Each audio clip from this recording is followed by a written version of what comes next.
All right, your premier comedian for the evening, everyone's favorite rapping grandma, it's Danya Trommer. Woo! Woo! Hi, everybody. Hi. Guys, I just had my first job interview. I also just had my first job rejection.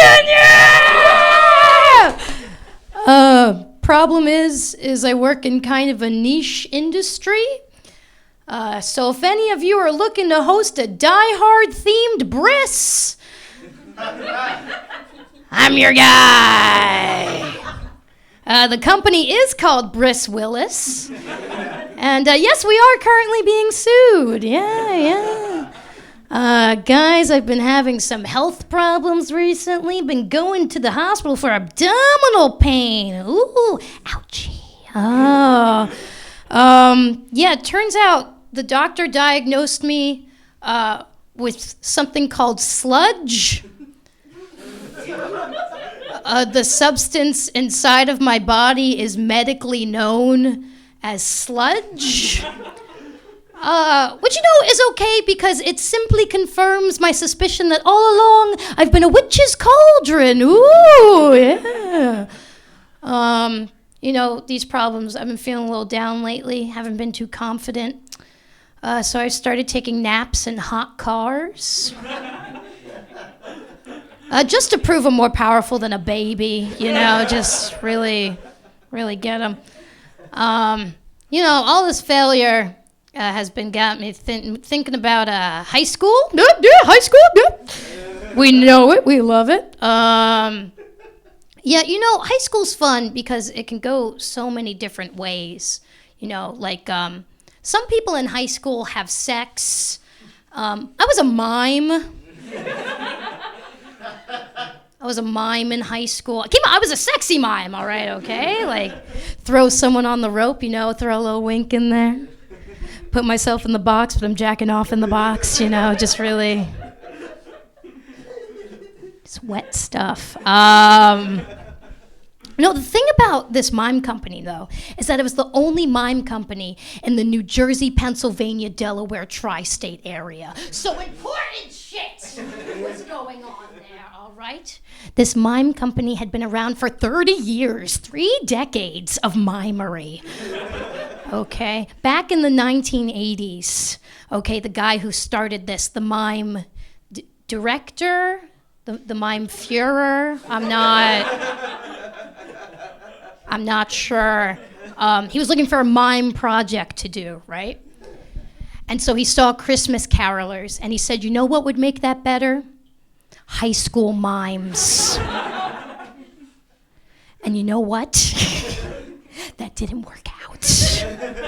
All right, nevertheless, he forgot a very important part of mimes. Not that they have to be silent, but that they're fucking scary. You don't want a mime showing up on your doorstep, let alone a mime that cannot legally fuck. All right. I don't want to see a minor mime, okay? All right. But despite all these setbacks, every year in the town of Cherry Hill, New Jersey, on the eve of December 23rd, it was Mime Nacht, all right? And the mimes would be unleashed upon the mainstream to wreak havoc. Havoc, yes, and havoc. Thing is that this did breed anti-mime sentiment. People did not like this going on. Okay? There was this one toy store called the Happy Hippo. Had a sign in the window year-round that read, no mimes, no exceptions. Not even for dog mimes, guys. Not even for dog. But that should give you an idea of the type of quality of entertainment that was being provided here. These mimes were too whimsical for a place called the Happy Hippo. Like that. But, something that you should probably know about me, though, is it was a little bit of a bad mime. Got a little crazy. The other mimes didn't like me because I did drugs. They never really forgave me for that one time I brought ketamine to mime practice. But you're not going to bring cocaine to the mime practice, okay? You don't need more energy at the mime practice. But, because of that, I didn't really feel the same sense of camaraderie, with my fellow mimes. So I decided to be a little bad that night. I decided that I was going to abandon my mime post, go to Starbucks with my friend, and commit mime sin number 1, adultery. No, we were going to talk, we were going to have a conversation. So the thing is, what they don't tell you about mimes is that it's not the mime you should be afraid of. It's the mother of the mime. It's that which begat mime. Because hell hath no fury like a mime mom scorned. And me leaving my post, that was a scorning, okay? So all the mime moms gathered, they raised the alarm. Somebody was missing! It was me. So they raise the alarm, the manhunt begins, all these mime moms flooding the streets of New Jersey looking for this hot piece of ass. And I'm sitting in the window of this Starbucks, in full mime makeup, so a little bit noticeable, but I like to live life on the edge. And I can see the mime mom flood begin, and I see this one mom, we'll call her Barbara, because that was her name. And I see her stomp past the window. She stops. She doesn't see me. She senses me. She backs up. She turns. She points. She goes, yeah! But there was a window, so I couldn't hear her very well. But she did some great miming on her part. But, so of course I go, which is the only miming I've ever actually done. Not a professional. She storms into the room. She slams her hand down on the table. She goes, Danya, you are a disgrace to whiteface. And you know what? I've heard that before. But that time it really hurt. Guys, I recently crossed state lines to have weird, kinky sex. But for a kink I don't have. I'll explain. I was talking to a friend of a friend online, and he likes ska, so I was wet. And eventually, the conversation was getting a little hot and heavy. Like we started sexting a little bit, and he's saying things like, "I am on the bed, and you are on the bed," and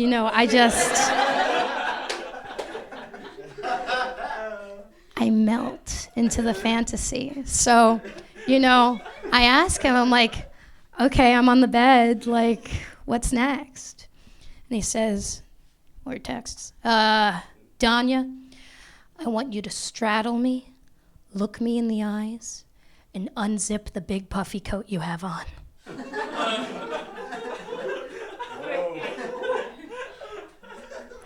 And I said, "What?" And he said, "Just unzip it, don't take it off. Don't take the full coat off." And I said, "I wasn't aware I was wearing a puffy coat." And he said, "You would know, it's pretty big. It's a hefty coat." So of course I drive 309.1 miles to have sex with this man. I go from South Jersey to Melrose, Massachusetts, the kinkiest town in all of the country. And I show up at this guy's doorstep, and keep in mind, we've never met in person before. Our interactions was ska, weird puffy coat sex, and now we're straight to Massachusetts. And we hadn't met before, so I wanted to make like a fun impression. And I'm fun, I'm quirky, I'm cool. So I walk up to his parents' house, his doorstep, and I go to the doorbell, and I go, "Ding dong!" But nobody heard me. Like that was just for me, for my own quirkiness, I guess. So then I actually knock on the door because I realized that was not sufficient. And he opens the door, And this guy's name's Albert, by the way. So he fucks, he's really, he gets it. So Big Al opens the door. He's like, oh, it's you. I'm like, it's me. I came here from New Jersey to fuck you. And he was like, I'm just finishing up some Cinnamon Toast Crunch. You gotta give me a sec. So we sit in his kitchen for 45 minutes. I guess trying to delay the inevitable. We both could tell something was about to go awry. But eventually we're talking about existentialism. So again, I'm in the mood. And so I was like, hey, do you want to take this to the bedroom? He was like, yeah, okay, yeah, sure. So we go up to the bedroom and, things are getting hot. We start kissing. We're making out. He tastes like croutons. I look next to the bed. There's a bag of croutons. This guy's just bedtime snacking croutons. And he's going to be inside me. But we keep going, we're having fun, and then he gets out the bondage stuff. Ooh, okay, not a puffy coat in sight. And I turn into a wizard. So he gets out the bondage stuff, and he gets out the stuff that literally is labeled sex tape. And it's tape, from Spencer's Gifts, I guess, to use, in case you don't like ropes too rough. We want something a little softer. So I'm like, ooh, yeah, get that sex tape. And that's what I sound like, by the way. That is the exact voice I use. So things are getting hot, we're going at it. And, we're having fun. And then he comes in a minute. He comes in 1 minute. Which, I have a premature ejaculation fetish. So that's not the problem here.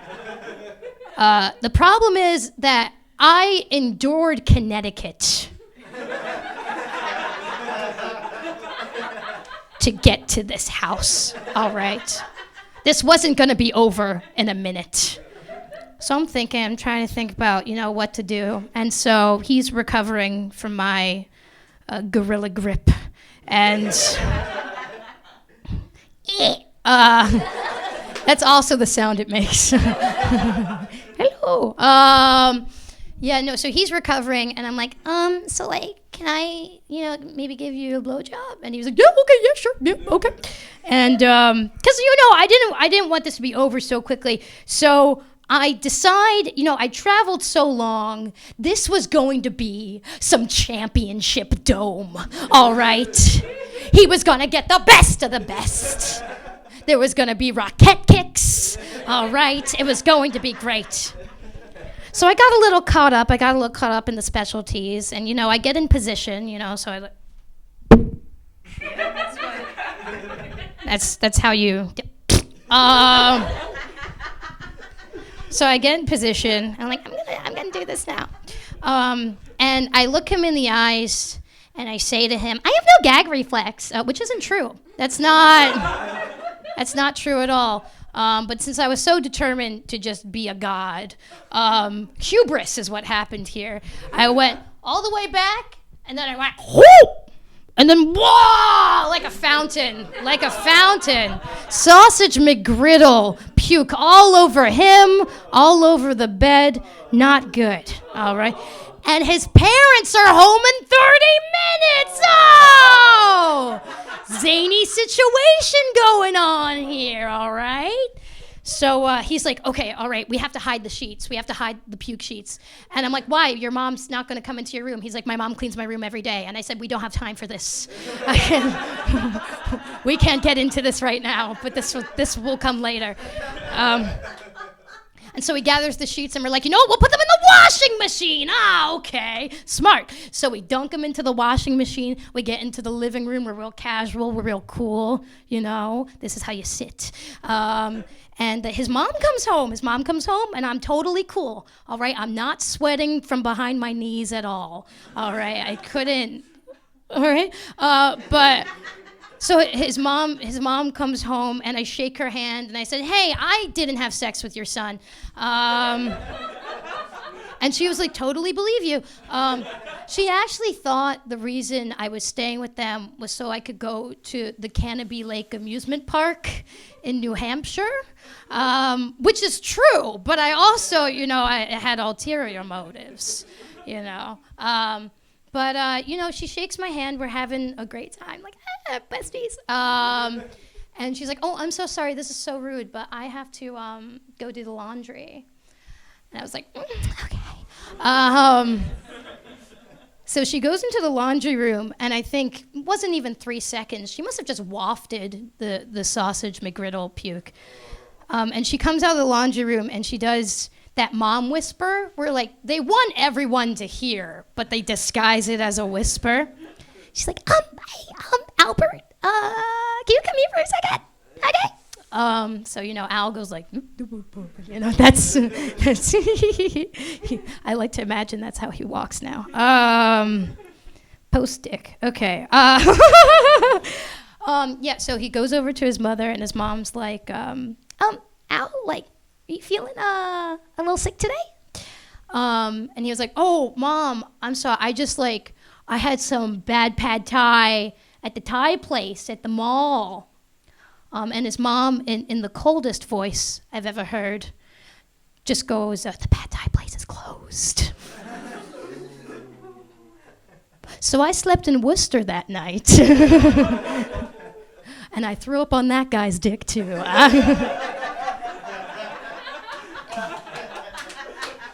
I wish it wasn't true. I also, I'm just having bad luck recently, guys, because I got a text from a guy I used to hook up with the other day while I was at work. And it said, we need to talk. That's always good. That's a good sign. So I text him back like, hey, what's up? What's going on? I'm fine. And he texts me, hey, if you're at work, I think this needs to wait for your break. So 2 diarrhea spells later, I'm on break. You get it.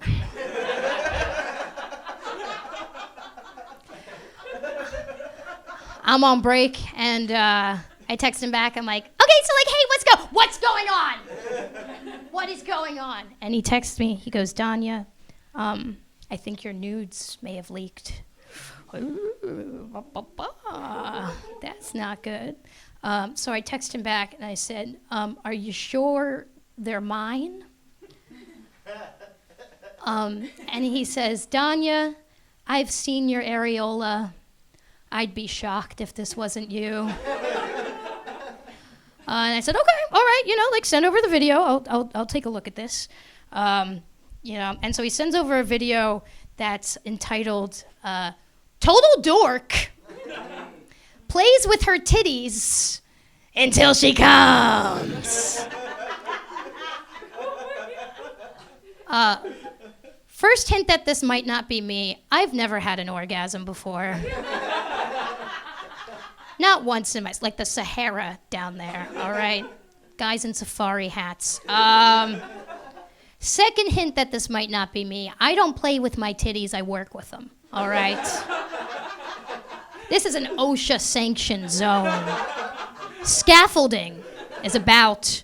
But I decide to watch the video for scientific purposes, all right? There's nothing ulterior. And I click on the video, and the first thing I notice is right smack dab in between the titties, just a giant Porky Pig tattoo.